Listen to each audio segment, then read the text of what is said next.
ateliér sa nachádza v povale domu v Pezinku a vidíte tu malby, olejomalby, asi 60 momentálne, z okolia Pezinka, Bratislavy a hej, prírodu, mesto, ľudí, festivaly pezinské, modranské.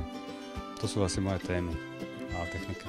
Prešla takými premenami, že na začiatku som sa oveľa viacej som maloval špachtlov a teraz malujem oveľa viacej štecami. To je veľmi zásadný rozdiel, ale stále tú špachtlu používam na zvýraznenie niektorých takých najdôležitejších častí obrazu, dajme tomu.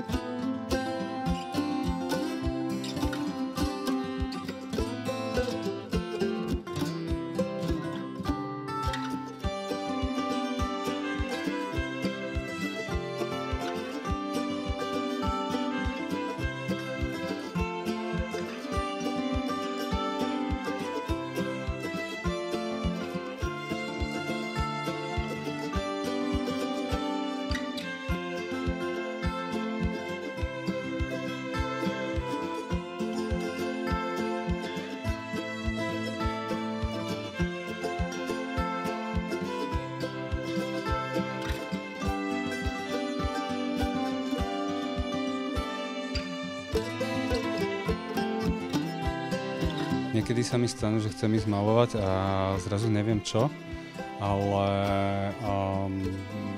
keďže ja mám veľmi široký záber motívov, tak vždy sa viem na niečo namotivovať a na niečo namotať a proste začať to robiť nejakým nadšením. Čiže tie sinusoidy našťastie nemajú nejaké veľké výkyvy, že by som mal nejakú tvorivú proste krízu alebo tak, keďže toto je viac remeslo ako umenie, takže je to také konštantné, by som povedal.